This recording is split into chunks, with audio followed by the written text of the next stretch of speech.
Okay, so I am really excited to be sitting down with a new recent friend of mine, and that is the incredibly talented and just always relevant monster career Joanna Cassidy. I like the monster career. I like that. I remember the first time I heard your voice was when I had written that letter to the members last year, and I got a voicemail from you. And I remember it was something where you weren't happy with me for something. And then I think you read it, and then you called back and you're like, actually, now that I've read your thing, I actually want to talk to you. And we ended up having some wonderful conversations. And then now over the last few weeks, we've gotten a chance to spend more time together. I think it started with you hosting a meeting at your house where I first got a chance. Yes. And then just through the work we've been doing in union leadership over the last few months and weeks here during the crisis. So I want you to know it is an absolute honor to have you here. It's so fun to have you in my life and to be meeting you. Again, it's part of my own journey of starting to connect with people I idolized and grew up watching on film and television. So it's just weird the journey that life takes you on. I understand. Believe me, I do understand. Well, first things first. How are you with all of this craziness going on with the industry, with also just coronavirus? Like, how are you? How are your loved ones? My loved ones are good, and I'm good. I've survived this thing. I don't think I really latched on to it except for a couple days, and it would sort of pierce my my brain with the reality of it. And now it's just really starting to, because we have to come back to this now. It's going to be a whole other thing. I can't imagine that it's going to take us twice the time now to do a show. That's hard to believe, that they're going to cut the hours down to 10 hours instead of 14 hours, which in many ways makes sense because a 14-hour day is tough. Mm-hmm. Especially when you have to do so much additional cleaning and protection methods and all that. Well, and that's going to get into, I know some of our, SAG-AFTRA members are, interested in what you are aware of or what you can share about any conversations in and around what our strategy or our guidelines are going to be, like new safety guidelines, things like that. Let's quickly just let people know that in addition to your extensive career in film and television, you've also been involved in union leadership for how long? When did you first get started? I guess it was before 2000, maybe around 2000. Mm-hmm. That's a long time. Yeah, a couple decades of perspective with your participation. And now, apart from being, the only higher office that you can hold would be president of the union, because you're on the executive committee, you're on the national board, you're on the LA local board. So you're involved in all three levels of governance of our union. So that's amazing. And you have access to information that, most of our members don't have access to. And I know there's only so much that you can share because a lot of what you are told has to be kept confidential, which in some times I'm sure makes sense, and other times I know you've said it doesn't make sense, that some things are. I do feel that way about it. I think confidentiality is an overused word, and sometimes it's just not appropriate. If we're going to be a union and all part of each other's life, which it seems like we have to be. Because honestly, I guess this is the first time it's sort of circling around to where I am. It does feel like more of a joint conglomerate than it ever did. And maybe because there is the virus, I'm not sure. But it's making people speak up, be more open. We took it for granted is what we did. The union? The union. Mm-hmm. We knew it was in there in the background somewhere, and that it would eventually pay our pensions, takes care of our health. I don't think I really ever acknowledged it. Well, I have, but I mean, not to the extent that I'm having to acknowledge it now and hopefully change it. Mm-hmm. Which is incredible because, you've even been one of the more engaged members being involved in leadership over these last couple of decades. I mean, there's the vast majority of our members that the union is an afterthought. It's just something they paid a bunch of money to join, and they still pay a couple $100 or more a year to be a part of it. And that's where it ends. There's literally no other interaction. There's no other thought or care or concern. Maybe they vote, but only 17% of our members actually voted in the last. I know. That's very sad to me. I don't, and since we've been having all these get-togethers on Saturday, I'm trying to figure out where that went. How come that happened? Part of me says that even though I'm on these boards and on the executive committee, I feel like a lot of times I don't have a vote. It's we're a little shut down. Mm-hmm. When you say we, who is the we that is shut down? I think, I know our group Membership First is shut down a lot. We have Patricia Richardson in there, who's the president of the local board. And she's frustrated with how things are going. She's in a place that's she's feeling unfairly dealt with. We needed space for her to, operate, and we had trouble getting that. You see, there's all this information out there that we're just starting to get now, and I'm glad that we have Patricia in there because she's great, and she doesn't hold back. So we get to hear everything that's really going on. I think that the union, when it started, I'm trying to think of the dancing couple that she was part of it, Fred Astaire and Ginger Rogers. She would dance until her feet bled. I mean, for 20 hours a day. Well, they'd hand the kids then pills, make them get up and go to sleep. And they'd put them on a set and just make them go to it. And that's what they did. They just went to it. Of course, and the drugs were accelerating everything. But, and she was getting paid bupkis compared to her partner. It was really quite ridiculous. And when you look at these period films, they point that out sometimes, but it really wasn't noted that much. Anyway, Ginger Rogers fought for equality. She never got it, but she did get a better paycheck. And she was one of the first people. And I think what happens with a union is, just like we were saying before, you sit back and you go, well, it's there, but I don't know why the details don't come out to us. I don't understand that. Somehow from there to there, there's a lot getting lost by the time it gets in the papers. One of the things that's astonishing in talking to you because of your involvement is there's an assumption that members can make. And I would have made the same assumption, but since I've been involved now for the last 3 years in leadership and 4 years as a volunteer, I understand how things work now more than the average member does. But the idea that someone could be on the executive committee, right, which is the 38 member, but really only 24 voting member body that was given the power recently from the national board to conduct its business on its behalf, let alone the local boards who are completely shut down right now from operating, that you wouldn't have access to information, that things are kept from you, that you don't feel like you have a voice or that you don't have a vote on what's happening in the union. If you don't have a voice and a vote in what's happening with our union, in your position, who has the voice? Who is making the decisions? I have... and it's funny, it probably goes back to when I was a little girl, but I have a very hard time with people who behave in an authoritative way and give me that face, that awful face that is like a scowl. I mean, I have to go into this, psychological part of it because it is all part of it. To me, we should be sitting around like a bunch of Indians, around a circle, and all speaking and all very respectful, passing the pipe, so to speak, and listening to one another.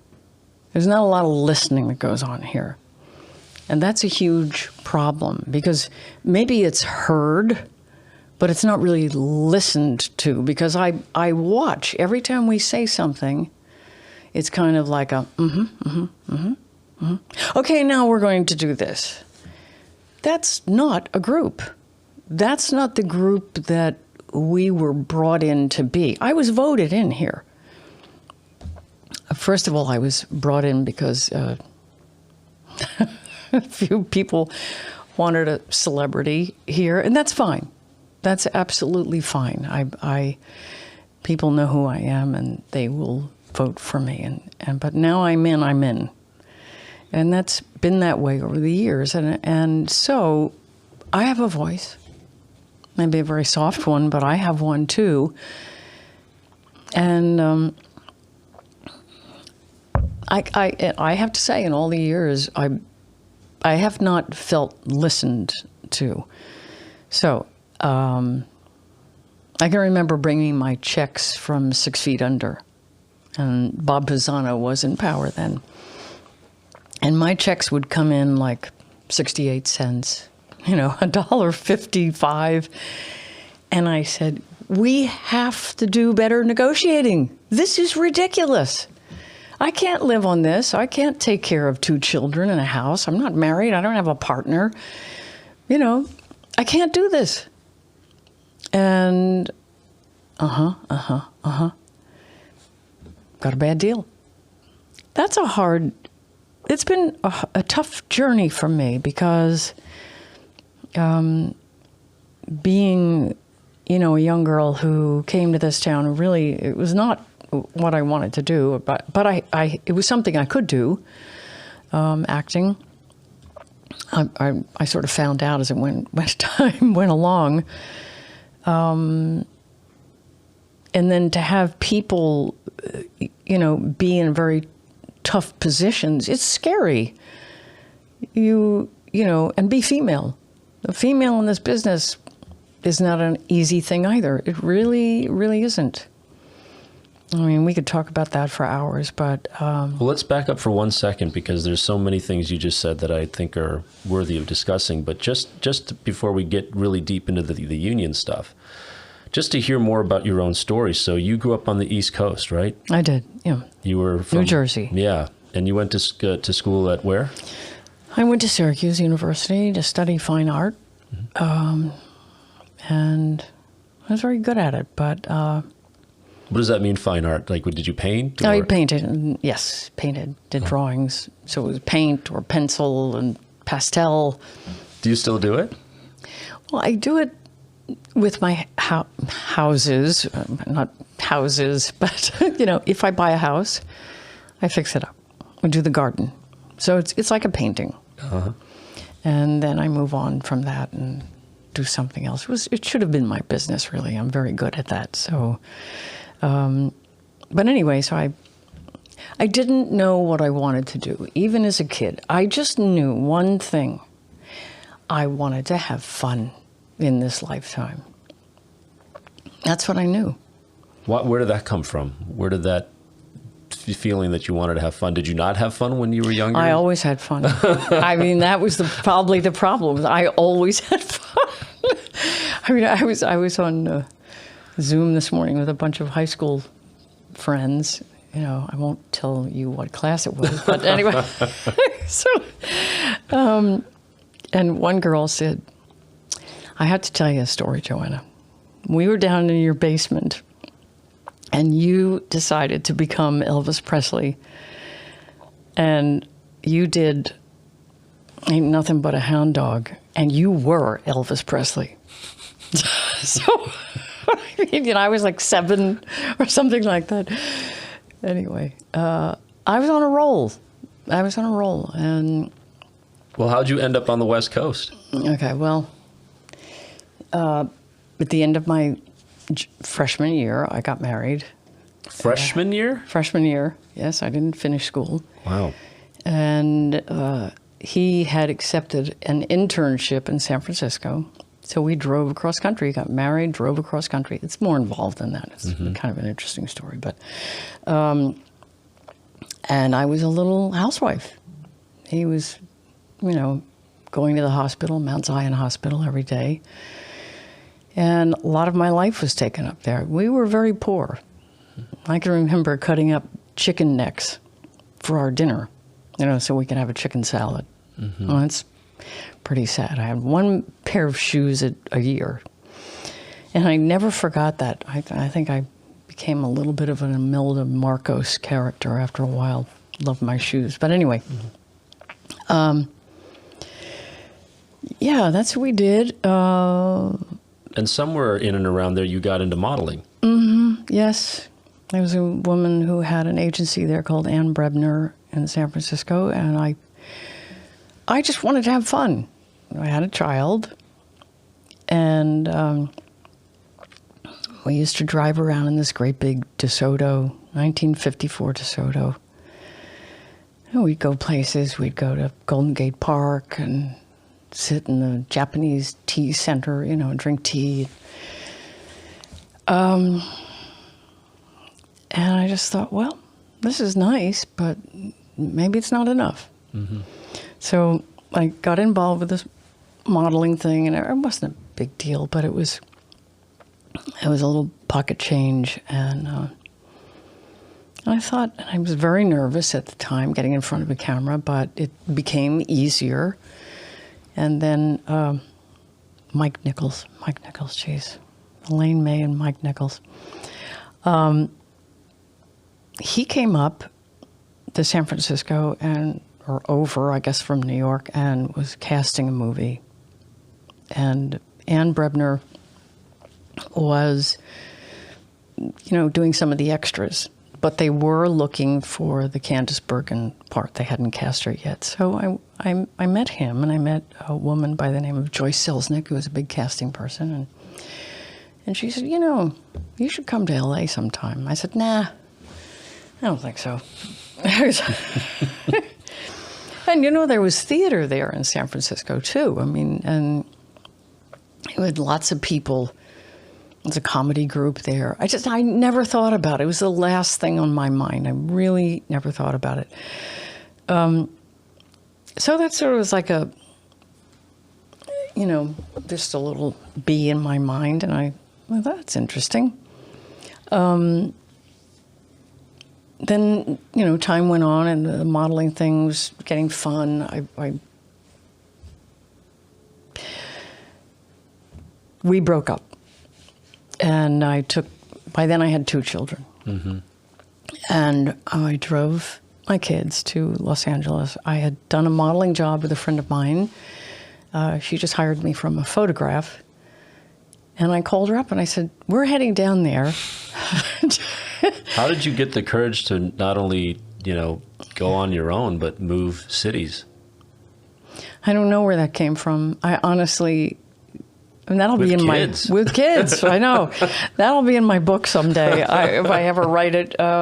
It was a huge move, huge. I didn't know anyone except this one person who had hired me for a job, and so I came there with the kids and had to find a house, which I did in the Valley, and then I had to find a job.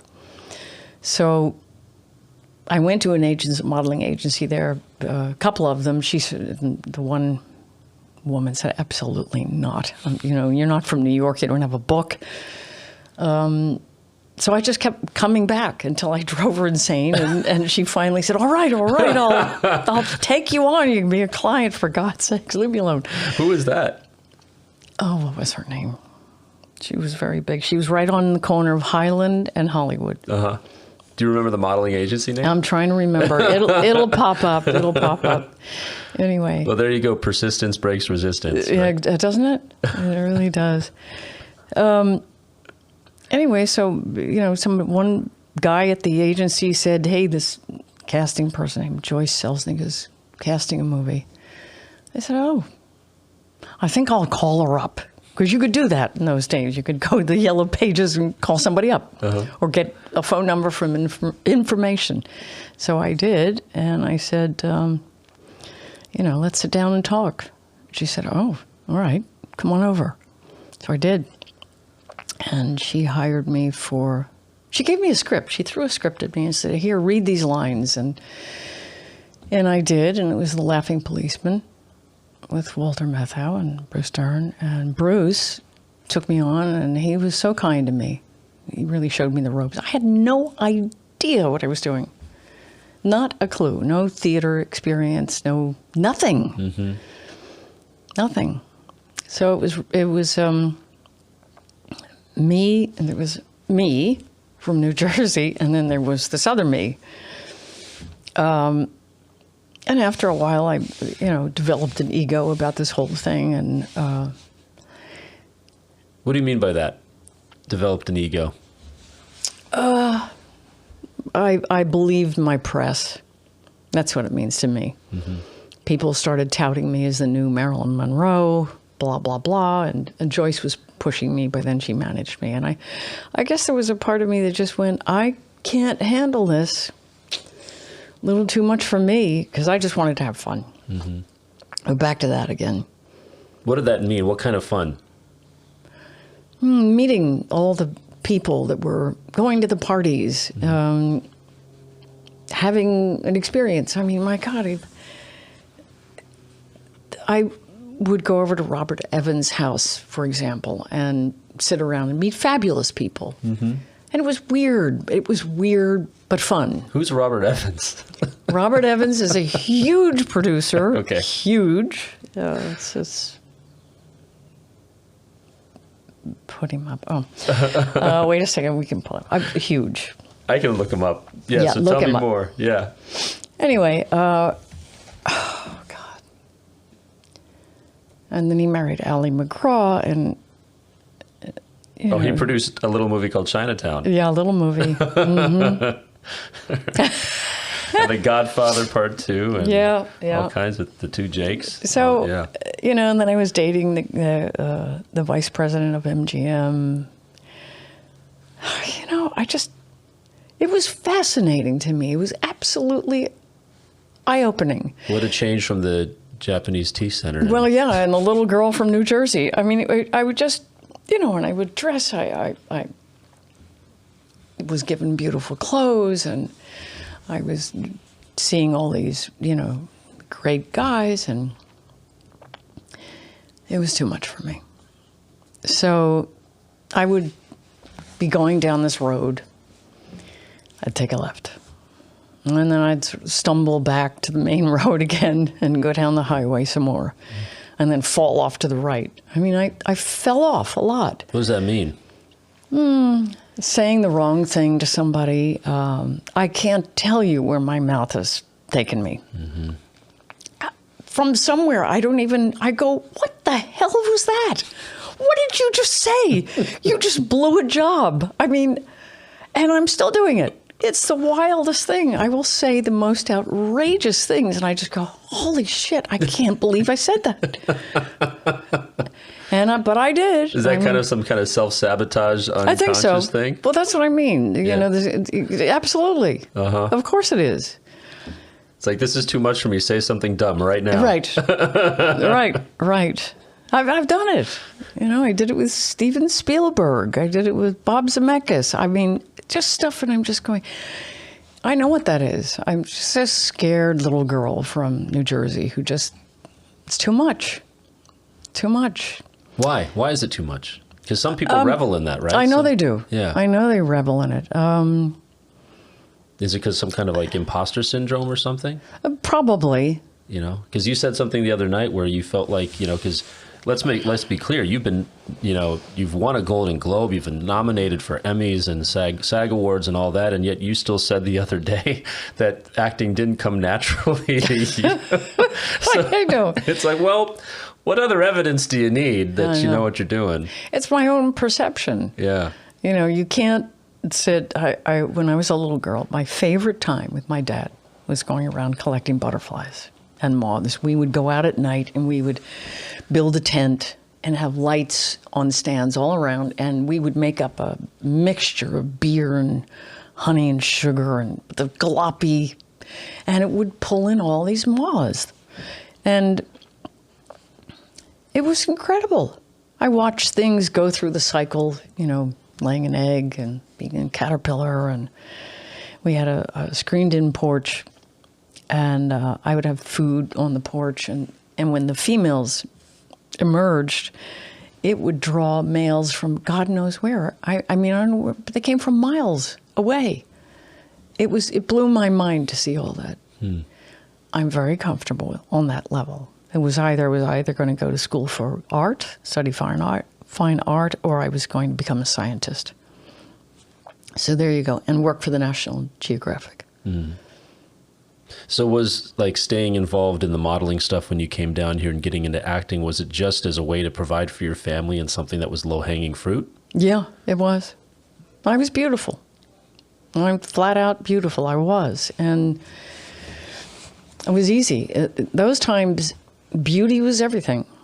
You know, it morphed from being, you know, the early turn of the century and coming through all that stuff. And then by the time I got to LA in the 70s, it was no longer in that gorgeous movie star being supported by the studios thing. It was something else. You were on your own. Mm-hmm. And I was on my own. I mean, I literally, I was on my own.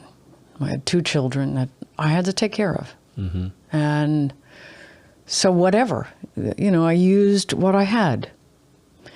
And at the time, you know, I didn't have a degree, so I don't know what I would have done with that degree anyway, if I, you know, an art degree. Mm-hmm. I don't know whether I would have gone on to New York and worked in a, you know, an advertising agency or what. I don't know what I would have done with it. Mm-hmm. So it didn't matter to me whether I finished it or not. I did sculptures that, you know, I was working with a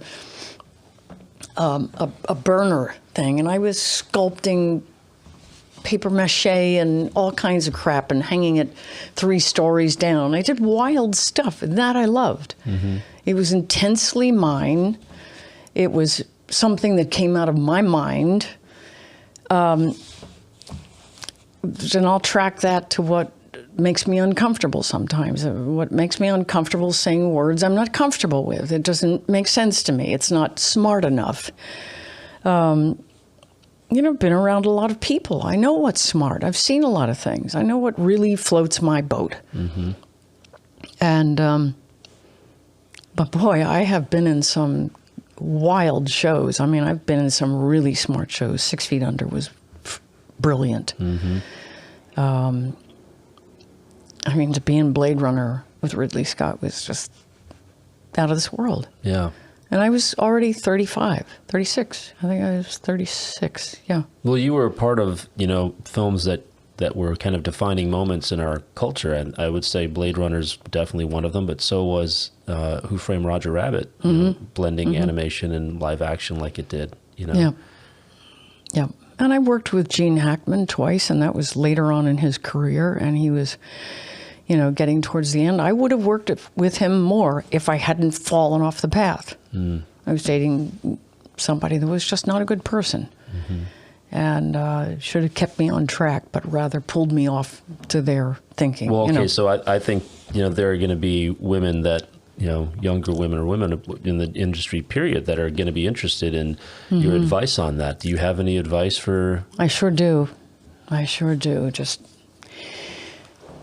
it's so easy to get drawn in and pulled in by people that, and usually it's the opposite sex, not always, but who have agendas, who want you for your physicality and not your mind. They can be captivated by your mind, but they want you. And I was wanted a lot. And there were a lot of times when I thought, well, you know, maybe that's what I have to do to get a job. Well, that was the first thought. It wasn't romance. It wasn't that. It was the, you know, like the pressure of huge pressure responding because of your needs as a performer. Well, yeah, and a it's mother. It's your needs of being a performer plus your needs of just part of the belonging. I don't know. That's a whole other subject. But you mean belonging is in if you don't engage, you won't be invited to be part of. Yeah, it's kind of that. Yeah, or you have to be brave enough. It's like joining a fraternity. Mm-hmm. You have to do something to join. You have to go through the gauntlet, so to speak. And I'm not talking about being passed around, but that does happen sometimes. It didn't happen to me, but that's the thing I worry about with young women who come to this town. They're passed around, and that's called being used. A lot of kids aren't going to make it. Some kids will. That's their life. They're choosing it. That's, entirely up to them. But there are pitfalls, as there are in any job. It's not just our business. Do you think this recent, Me Too movement has affected that in any way, or do you think it's... Well, yeah, it has. I mean, let's face it, it really has. And in some ways, I was so funny. I swear to God, thank God I have this laugh and this sense of humor that I have, because I laughed my way through Hollywood. I really did. If somebody was coming on to me, I just laughed at them. It was ridiculous. There was one guy one time, a big producer, who my manager sent me over to meet. I can't remember his name. It's really frustrating. But anyway, he thought he was a hypnotist. So it was in the Valley, and he had a brother in the business, too. I will think of this name someday. It's funny. So I'm sitting there. He said, go sit over there, and I'm going to wave this watch in front of you, and you, when I say a certain word, you're going to go out. Sounds safe. Sounds safe. And then when you wake up, you're going to come over and sit in my lap and kiss me. Wow. First meeting? First meeting. Okay. So I said, okay, this sounds like fun, So I got revved up, and I thought, well, this will be just fun, So I sat there, and he's waving his watch, and for a fairly long time, about 10 minutes or something. I'm just going, okay, I'm going to pretend. I'm going to act this one out. So I'm sitting there, and I'm acting like I'm gone, right? And he says the magic word. And at that point, I was supposed to get up and go sit in his lap. Well, I did. I got up, and I went over, and I sat in his lap, and I slapped him so hard. I ran out the door. So now I don't know whether you call that one of those moments that's, was a self-destruct moment, or whether it was just plain just get out of the door safely, But a lot of things like that happened to me. Were you scared in that moment? No, not at all. I wasn't scared of him. But there were a lot of guys I was scared of. A lot. They scared the bejesus out of me. In what way? Physically, or just with the power they had? No, they were just the power. It was the power, and I didn't feel equal. So that's the thing that I've learned going along, is that I've just found myself settling in my equality. Am I as smart as Obama's wife? No, she's had much more training than I have, but I can sit with her and talk. Do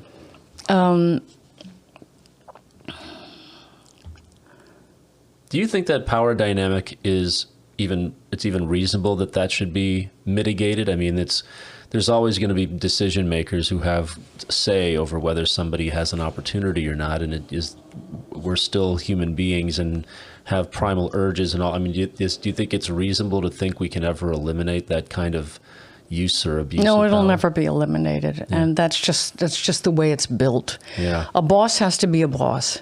If he's slimy, then he's going to be slimy. But if he's a good guy, great. You can have a boss. Yeah. We need bosses. So to finish that story, I really laughed my way all the way through it. That's what saved me.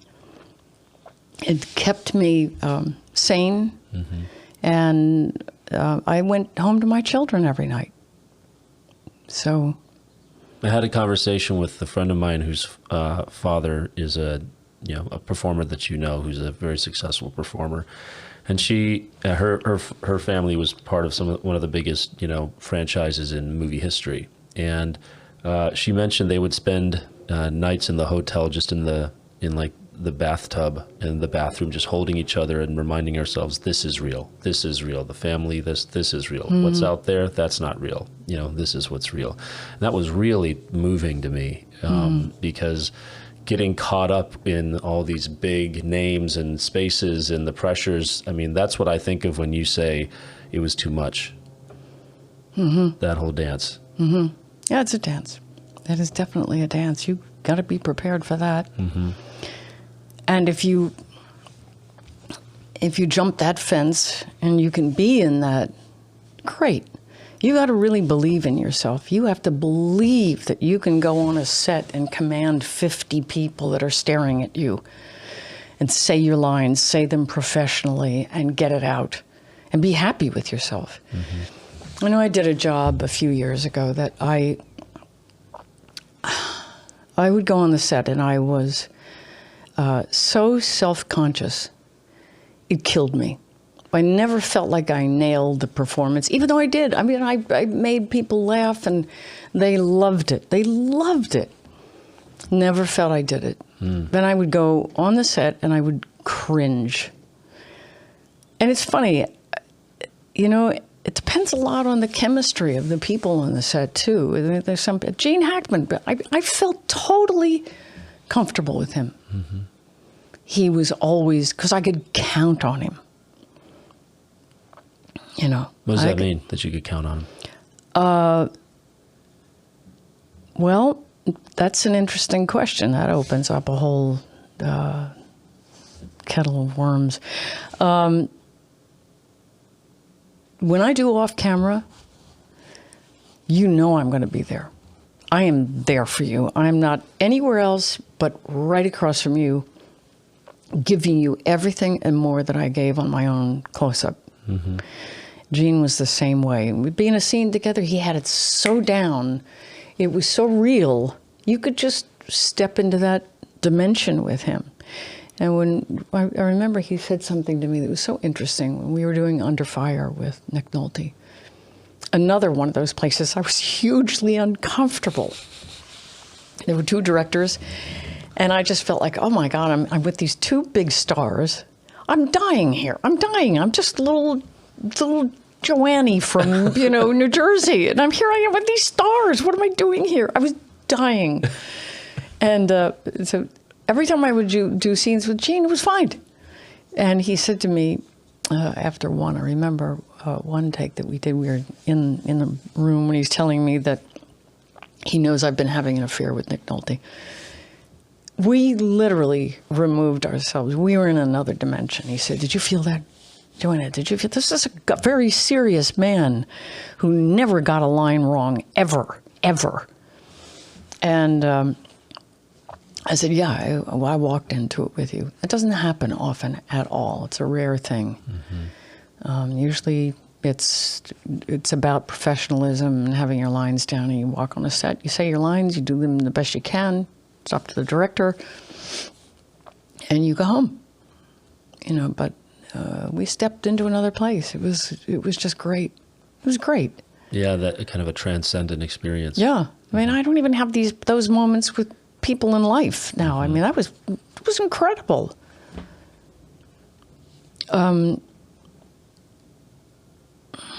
Well, you've worked so much. I mean, you've got such an extensive career, and you've worked consistently ever since you got started. What do you credit that to? Especially in light of the opportunities you say you blew with. Oh yeah, yeah. I'm telling you, I blew. Despite your best efforts, you've worked a lot. It's really true. Oh my God. Oh boy. So in some ways, that you can slap a big producer and be fine. Don't worry. What's kept me in here? I don't know. Maybe I think it's my personality. I really do. I think it's that. I think I'm fun. You know, I think I go on a set and I'm fun.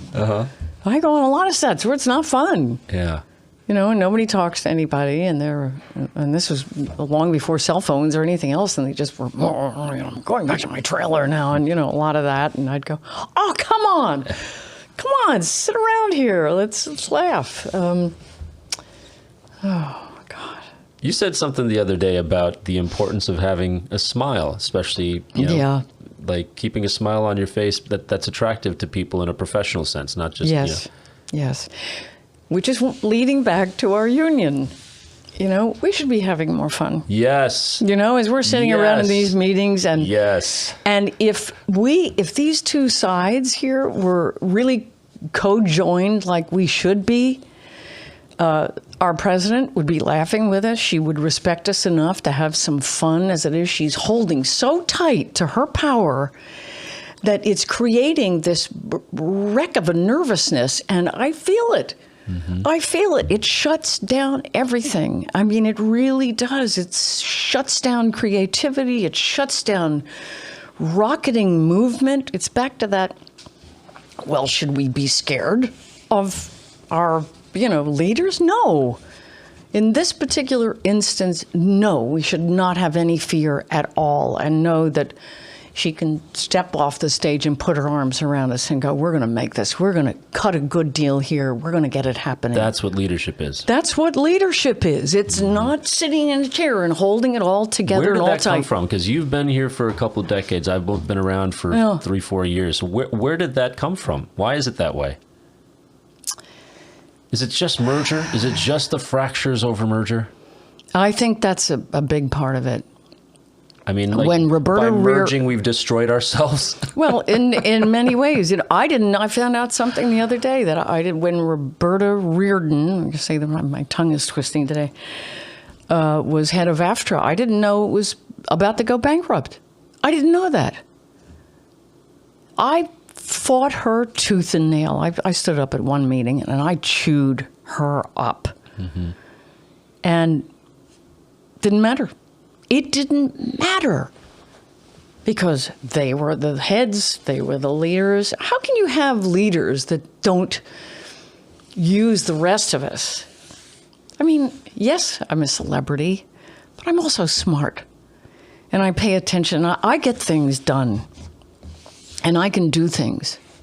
I'm not asked to. Yeah, there's this remarkable lack of utilization of the resources that have stepped forward to volunteer. You're not getting paid for any of this. And for those listening who still aren't aware of this, no member leaders get paid. Only the staff gets paid. Anybody who's on the board, on national, local, whatever, we're all doing this as volunteers, which begs the question, why not figure out what everyone's strengths and weaknesses are and utilize their best qualities. Absolutely. And utilize others in other areas. And just because you ran on a different pamphlet with a different collection of faces, it feels like you are treated like you don't exist. Absolutely.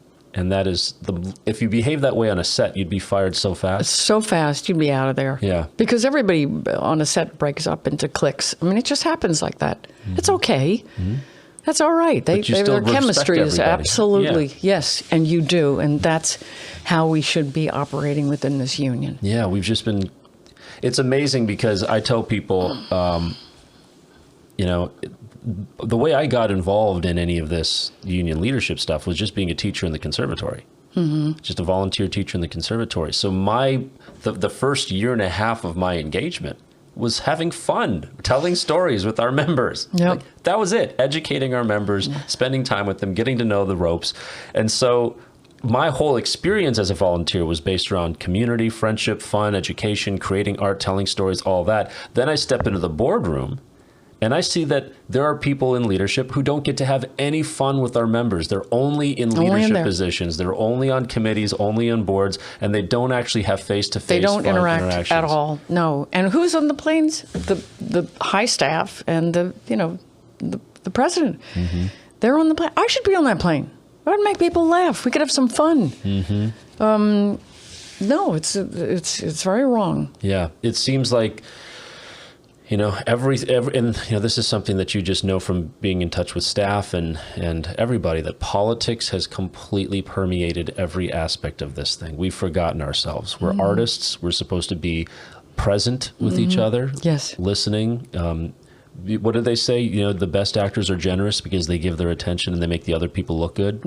Better and better and better. Everybody gets better. That's how it should operate. That's what I'm saying. Certain actors have your back. It's not right when they don't. This is not a one-man game here. This is a group of people that have to get along, and they don't have to necessarily agree, but they have to get along. Yeah.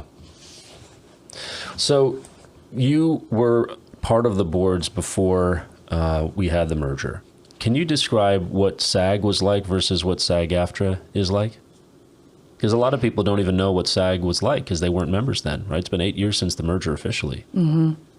What was the difference between SAG and what SAG-AFTRA is today? SAG was rich. I mean, in many, many different ways. AFTRA mostly was television and broadcasters and that. SAG was feature films. Well, I don't know where. Honestly, you'd have to have somebody in here really describe the defining lines between the two. But AFTRA was more. Really, it really was about announcers, newscasters, daytime. Yes, and SAG was feature films. That's what it was. And the major TV shows. And stuff. By my describing it as rich, I mean it had depth. We had communication. We had power. We had a lot of power because you can't do stuff without us. Our little faces show up there and tell the story. We're the conduits to, imbibe these storylines that writers and producers want to tell. We're the tellers of the tale. And we had things that made us feel good. We traveled well. We would get driving money. You drove to a set. And you have to take an hour in the morning to drive to a set at 4 o'clock in the morning to get there to have your makeup put on for an hour and a half. That's a lot. Mm-hmm. We don't get that now. When SAG and AFTRA merged, we lost so much.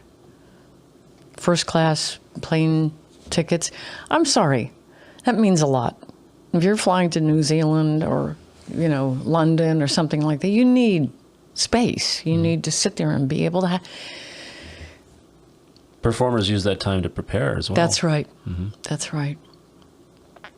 We're very key to this business, and that's the difference that I feel that's what has happened.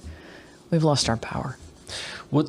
Can you describe what the relationship was like with DGA and WGA as well? Like from when you first got started in leadership and today, is the relationship the same, or did we interact differently with our sister unions?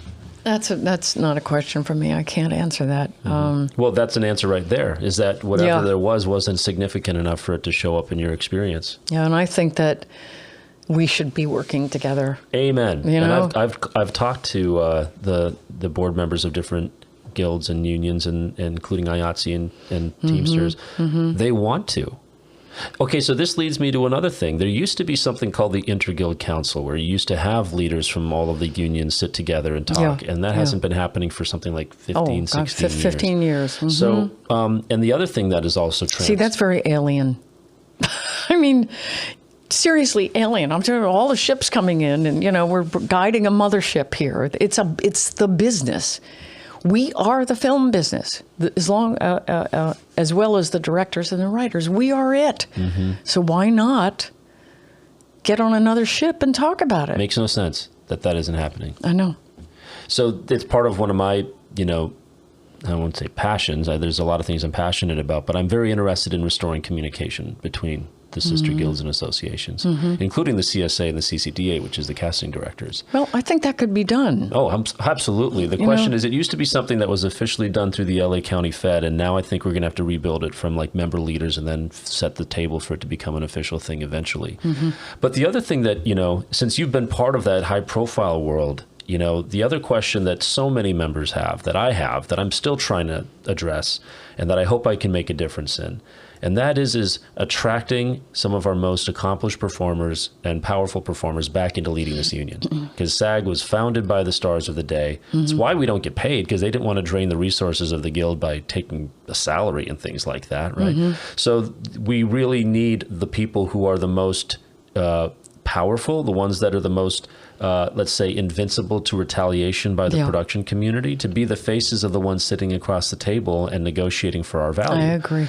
Wow, where did that go? Where did all those people go? How did that change? I think that the and because we are divided, I think our side, who would have reached for that, has been so suppressed that I think we've just lost our motivation. I think it has a lot to do with that. I really do. Wow, just resignation from years of defeat. Yeah. Yeah. Well put. Well put. And also what I've heard is that, because of the, I'm going to use a tough word here, I'll say gross political culture in our leadership, that who wants to be a part of that? Who wants to, I've heard that drives people away because they don't want to sit in the boardroom and deal with that. No. That's right. I'm stuck on my tongue is not working now. But I know because you've also felt that way, that it's like, if it feels like all you're doing is beating your head against the wall and being ignored and being disrespected. I mean, you go out there in the world and you have all this respect as a performer, then you step in your own union and you're treated like you don't matter. That's not good. No, it's not good at all. Well, so let me ask you about this, because you've been very kind about, some of the things that I've written to try to communicate what's happening in our union. I know recently when I put out that update for members about, what's been happening since the crisis began, I just wanted to make sure that we could talk about, was there anything in that letter that you read that you thought I mischaracterized or that I got wrong? No, it was right on. Everything you wrote was absolutely dead on. And I still want some performers to get together and record it and get it out there. I mean, at this point, we have nothing to lose and everything to gain. I don't like being a loser. I don't do well with that. And in losing in what sense? Well, losing... Because, you're elected every time you serve in leadership. So in what sense do you feel? You mean losing, like not being able to affect the strategy of our union? Yeah. Absolutely. Listen, the people that work at SAG, I don't know who's working there now, but the workers, they work hard. I think it could be a happier place. When I've gone in there, it's... No, the morale is very low. It's very low, yeah. Well,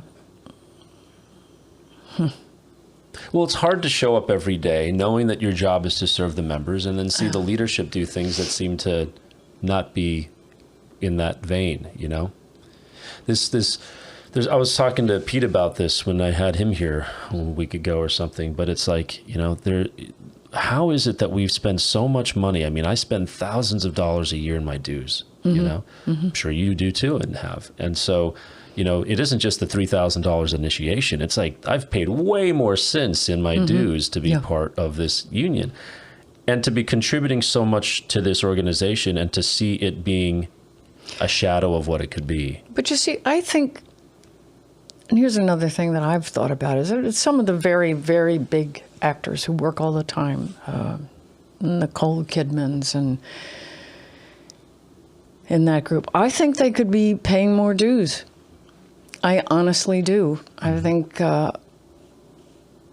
when things started to get out of proportion, when you could be a guest on a show and you could command your own price. I mean, I remember the day men got much more than women did. It was wild, but you still could ask for something that was respectful and decent. That has now gone the way. It's all scale. It's all scale. It's all scale. Yeah. Yeah. I mean, that is just not cool.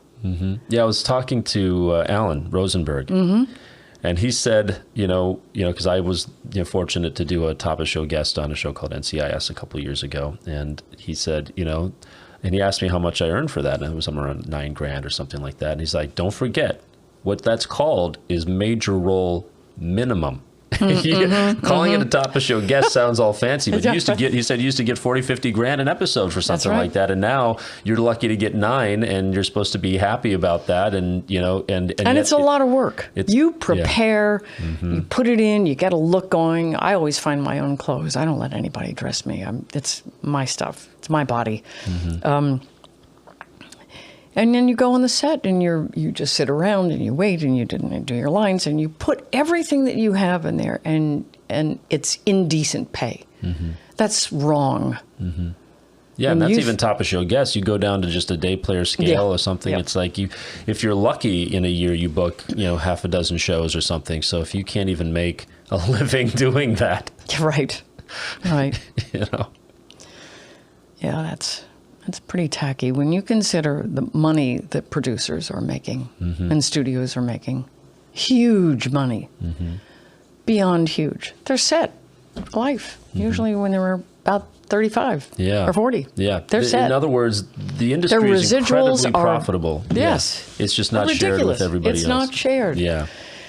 And what, like you said, the dues, the dues caps, those haven't been raised in many, many, many years. So, you know, it's very disruptive to now try to make a big correction when if we had been doing it slowly over time, you know, it would And why weren't we? Yeah. Why weren't we doing that? We've been suppressed. Were people more engaged when it was SAG? Was it? Yes. Yeah? Yeah. So now it's kind of diluted the interest. Yeah. It has. It's brought us down.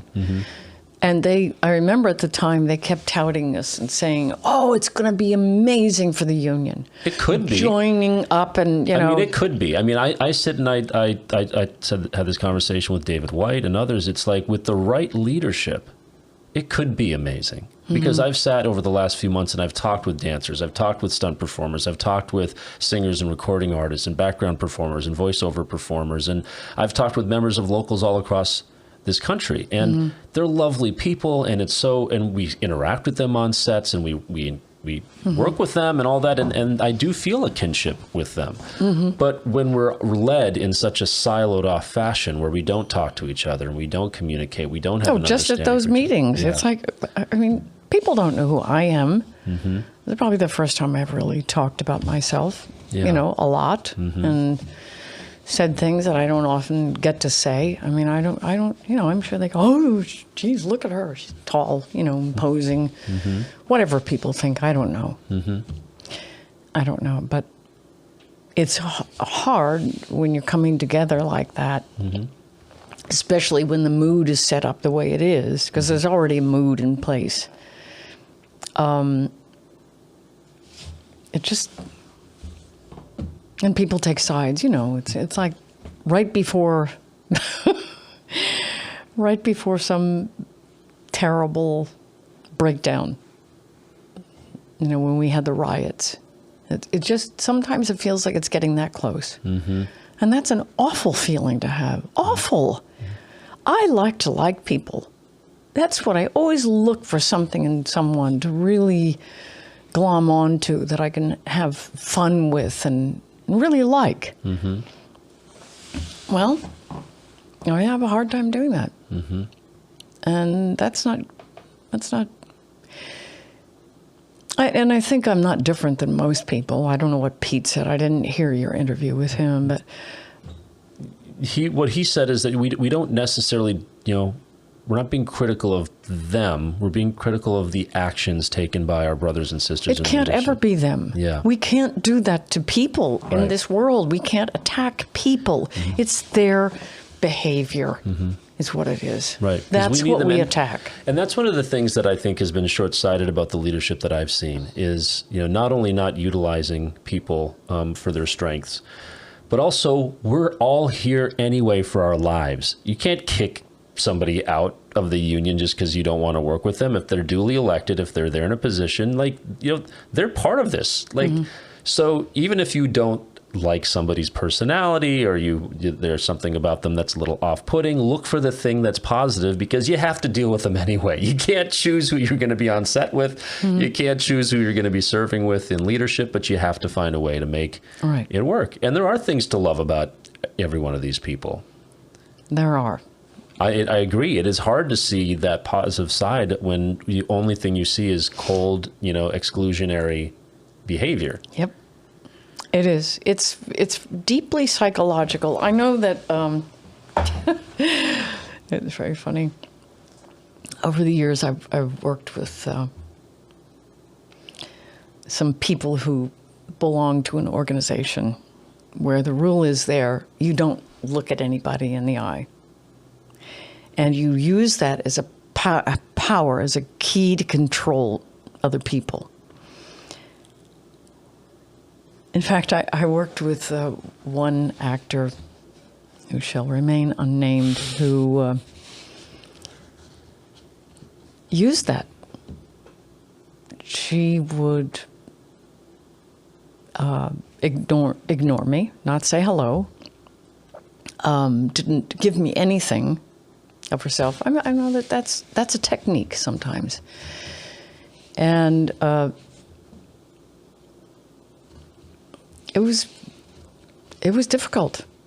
It was really difficult to find that sweet spot in someone that you want to relate to. Mm-hmm. And that's all we want to do is relate. I think that's what we should be doing with our leadership. Or we walk away.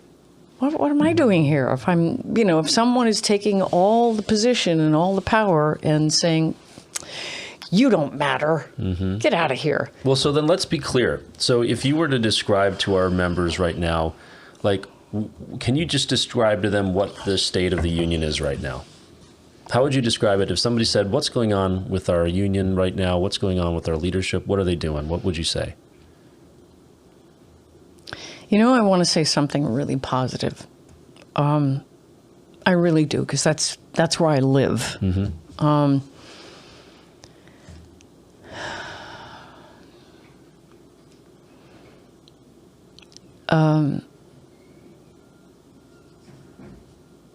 But I don't know that I want to go here.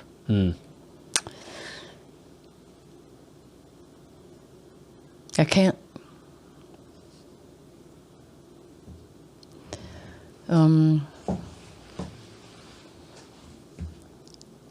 So then what would you feel comfortable saying to a member who asked this you? is what I would say that would make me comfortable, is that we need our union. We do. We have to fight for our rights. And because they belong to us. I've given my life to this. I've been in the business. I don't even want to tell you. It's been a long-ass time. And this is what I do. I do other things. I do houses and I do some photography, but it's not enough. This is my heart. This is what I eat. And it can't fall out from me now. I can't have that. And I also want to see the future for actors, that they can come through and devote their lives to this. Because going back to, again, we're the storytellers. But we need that backup, because we're fighting huge conglomerates out here. Not fighting, but they're the ones that are using us as puppets. We just want to be treated well. Mm-hmm. And so we need that leadership in there to do that and to fight for us. What would you say to other high-profile members that might see this who aren't yet engaged in leadership in this union? Well, I would say get involved. Get involved. You have to. You've had a good life. It's only fair to pass it on and care about others. That's what we do as I'm going to call myself an elder now, which I don't really want to, but, but maybe when you get to your 90s. Yeah, okay. But anyway, it's my job now. This is I came on your teaching class, and I talked to some of the actors. That's my job now. Mentoring is what we need. I didn't have one when I came down here. I can remember reading Alan Arkin's book that so impressed me. He had a mentor that was brilliant with him and got him through all the vagaries of the failure and the possible failure and maybe the wins and maybe the losses, all those things. And that's our job now. So you can't just take the money and run. You know what I mean? Yeah. And that's what I feel a lot of the actors that we're talking about, that's what they do. Because they made it big. They don't care about the union, a lot of them. I wish that were different, but... Well, and part of it, too, is that there's a lot of our members right now, like we said, the union just isn't part of their daily life. If you're part of different unions, then you go to your union hall. You go to your church, you go to your union hall, you go home and eat with the family, go to work, but it's like part of your life. That's what it should become, as a church. Yeah. And so we don't have that same culture. But for those people where the union's not part of their life, they may book a big job, and then their business managers or their people take care of all their union dues and this and that. And they become part of this higher profile class of our membership, but they never really were engaged or knew much about the union. That's really why, I mean, I have to take back that earlier statement. They do care. I mean, it's what's paying them, paying for their health. But you're right. Somebody else pays the bills. And so they just don't know. They don't know. You know? They don't know. They don't know. You don't think about that a lot when you're fighting your way up. You don't have time to. You know, if you've got a family, if you have kids and you're trying to keep a roof over your head, you don't have time to think about that. But you need to know it's there. Well, you know, and I think I'm going to make this statement. I haven't made a statement like this before, but I'm going to posit this.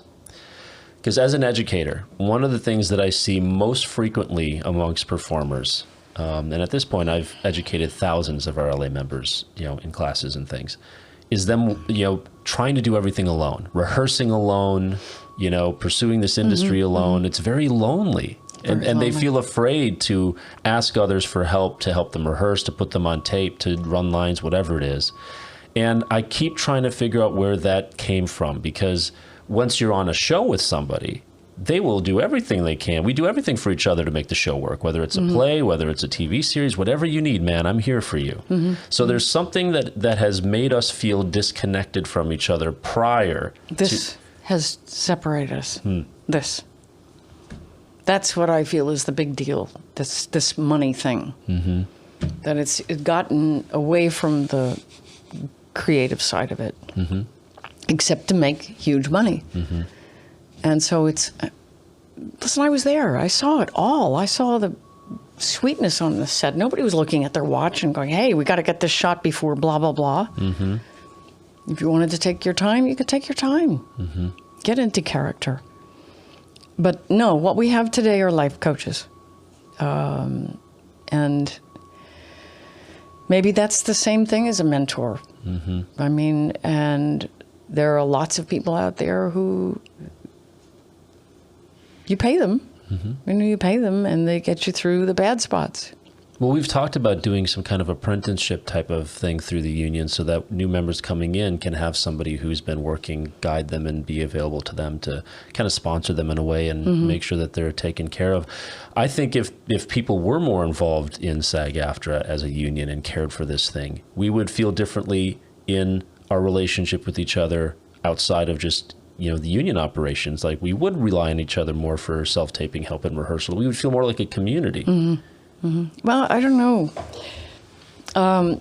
It's big now. It's very big. 162,000 members. Yeah. I mean, when I came in, it was a small city. Really, it's a huge difference. I don't know. Well, you said, just switching, you know, gears for a second, you said something the other day about how, and you just said this during our talk right now, that it used to be all about beauty. But then you said the other day that it feels like the industry has become much more inclusive of all different types, shapes, sizes, that kind of thing. So we are making some progress. Oh, we're totally making progress, yes. Totally. And the stories can be more realistic then, because it's more reflective of life as a real. No, in the day, movies were to take you out of that. Nobody looked like anybody. Are you kidding me? I mean, before they got sat in the makeup chair, nobody looked like them, you know, themselves up on screen. It's different deal today. No makeup. No makeup. Isn't that interesting? Yeah, before it's get me away from real life. Exactly. And now it's no. But let's see what real life is. Let's shove it in your face. Let's shove all this terrible time. Oh boy, every spot, What's one of your favorite films? I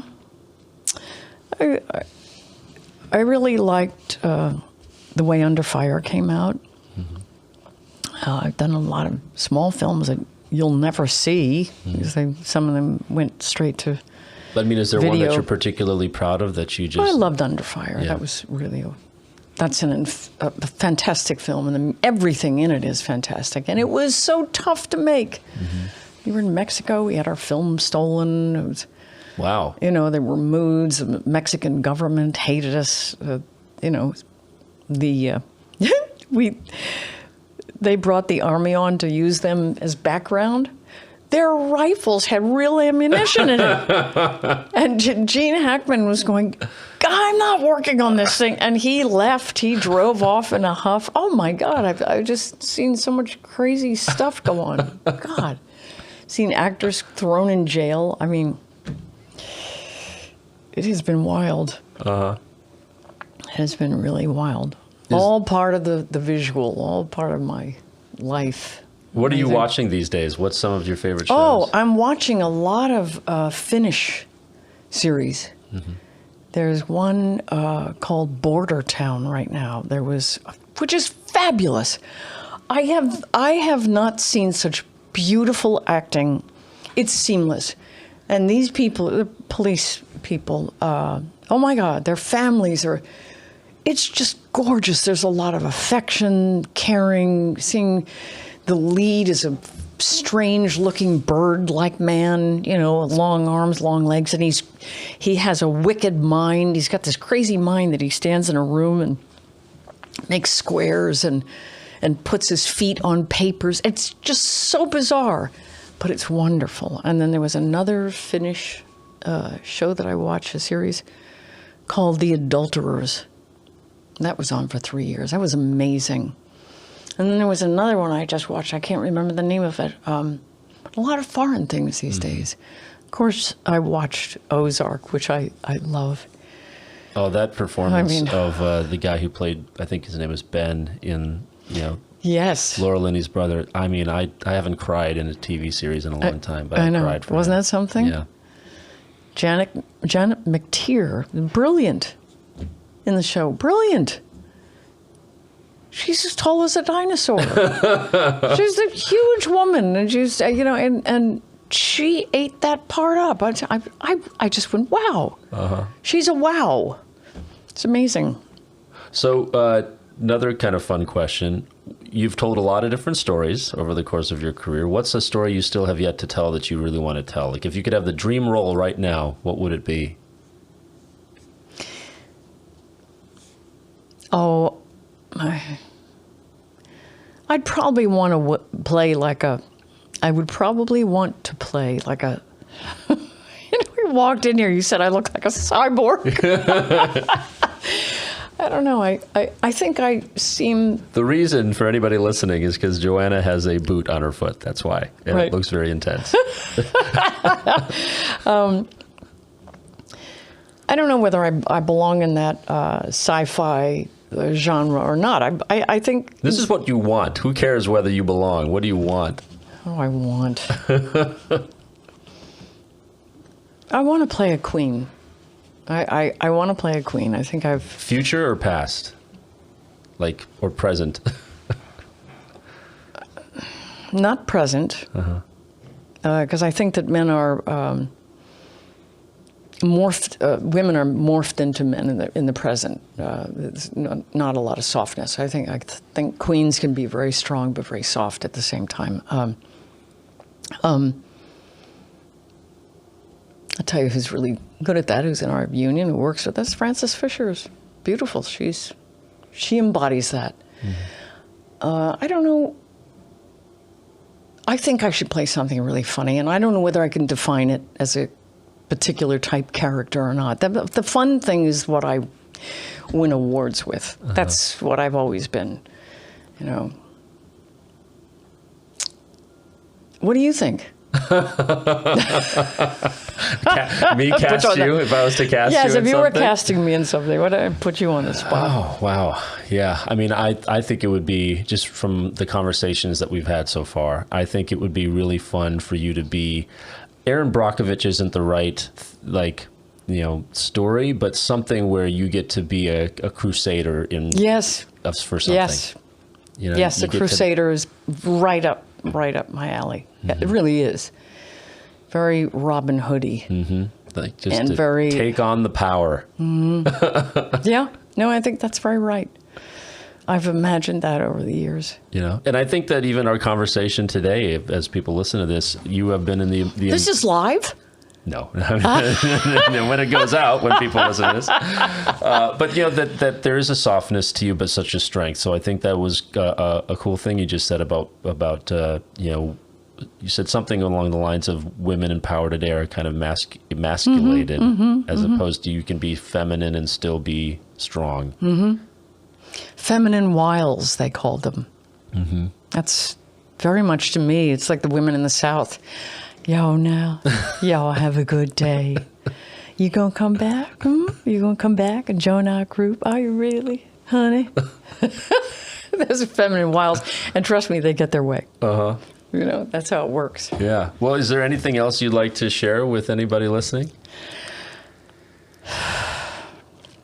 How can people support you right now? What is it that they can do to support you? Like follow you on social media or yes, watch that would be terrific. I just put out today. You and I helped me put up a laugh thing because Goldie Hawn challenged anyone to make people laugh with a laugh. So I put it up, and yes, to be supported on that would be really great.